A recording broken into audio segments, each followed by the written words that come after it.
Em nome do Pai, do Filho e do Espírito Santo. Amém. Olá, meus queridos amigos, meus queridos irmãos. Encontramos mais uma vez aqui no nosso Teós, neste domingo. É o 24º domingo do tempo comum.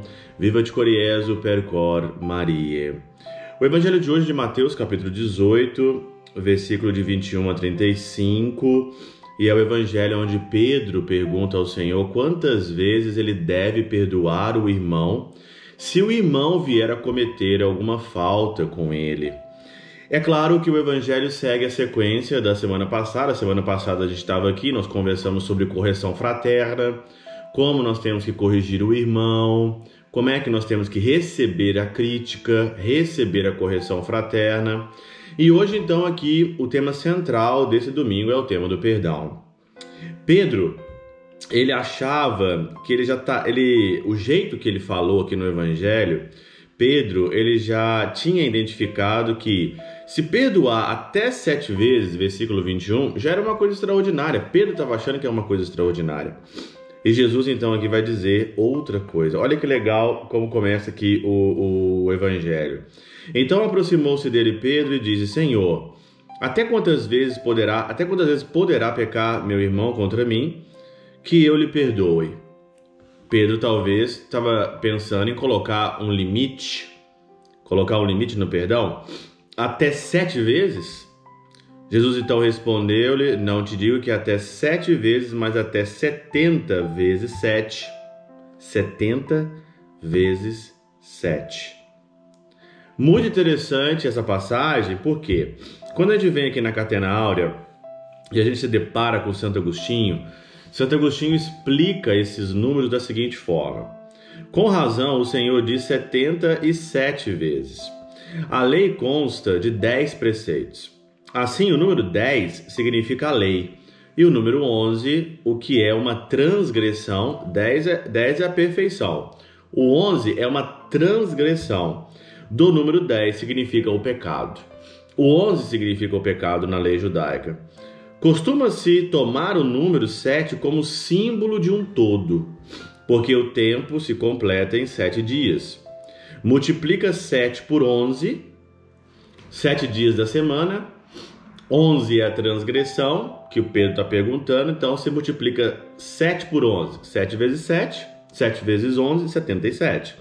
Então, simboliza porque o tempo se completou. Multiplica 7 por 11 e terás 77. Portanto, quis que se perdoasse todos os pecados que estão simbolizados no número 77. O número 77 são todos os pecados. Não tem pecado, não tem o tanto de pecado e não tem o limite de pecado. São todos os pecados e não tem um limite, uma temporada. Na primavera eu vou perdoar. Talvez quando for no verão eu perdoo. Não, 7 é o número da totalidade, da perfeição. Então você perdoa.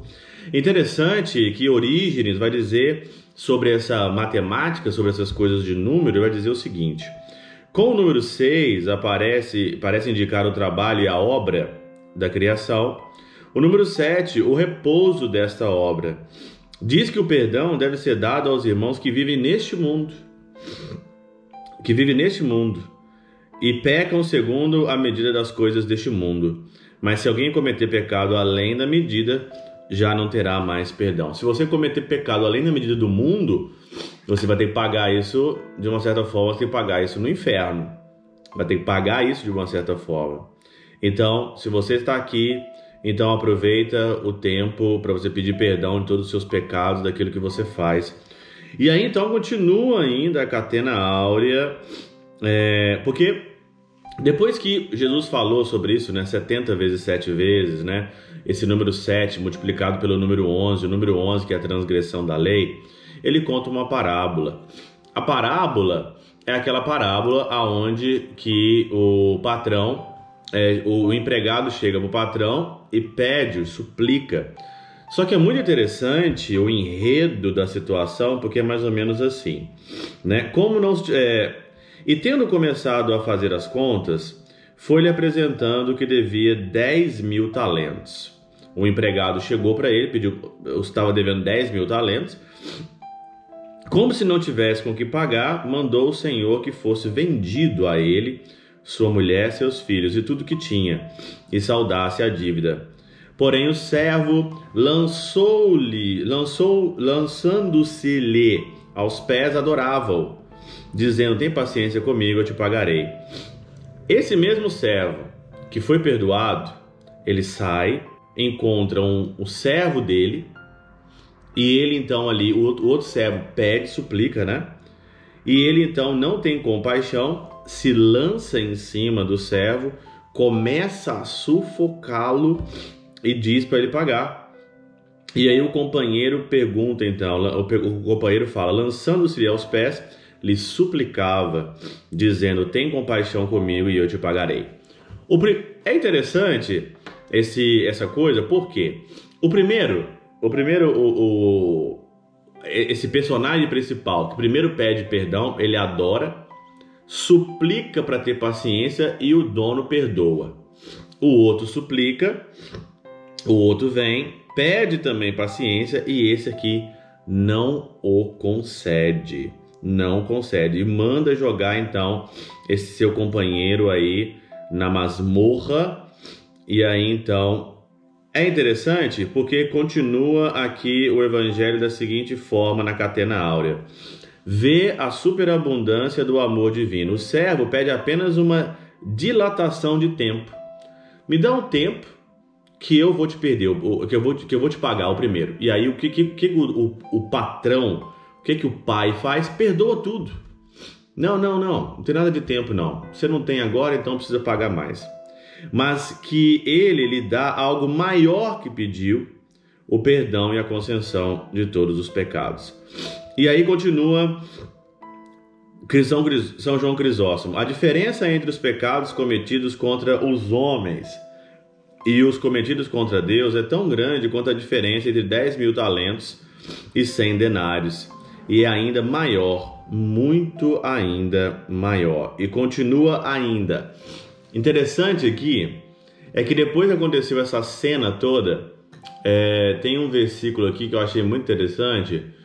Os companheiros caindo a seus pés suplicavam, vendo o que havia acontecido, versículo 31. Vendo o que havia acontecido, os outros empregados ficaram muito tristes. Procuraram o patrão e lhe contaram tudo. Todo mundo viu aquela cena. E aí então, o que significa isso na alegoria mística? Os companheiros significam a igreja, que desliga um e liga o outro. Os companheiros que ficaram indignados, né, com a injustiça são a igreja. É a igreja, diz aqui Santo Agostinho. E continua mais ainda: foram não com o corpo, mas com o coração contar algo ao Senhor significa exibir-lhe no afeto as dores e a tristeza do coração. Porque de fato, quando você percebe uma injustiça dessa, porque o significado do evangelho é o seguinte, né? Vamos colocar agora, trocar em miúdos. Todos nós fomos perdoados no madeiro da cruz, pelo Senhor. Todos nós recebemos o perdão do nosso pecado. Por que nós não conseguimos perdoar o nosso irmão que pecou tão pequeno contra nós? Qual que é a dívida que o irmão tem para com você que é maior da qual você foi perdoado?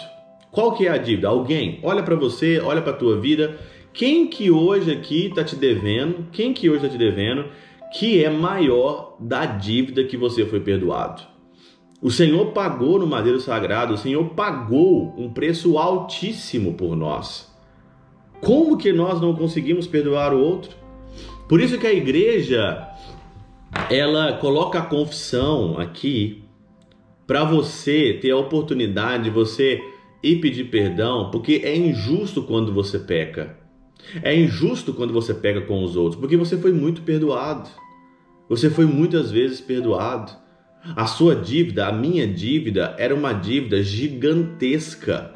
E o Senhor pagou isso no madeiro sagrado. Ninguém que cometa um pecado conosco, ninguém que cometa um pecado comigo, é maior esse pecado ou essa dívida na qual eu já fui perdoado. Eu tenho que ter misericórdia porque eu fui muito perdoado. Quem não tem essa noção que foi muito perdoado, não vai conseguir nunca perdoar ninguém.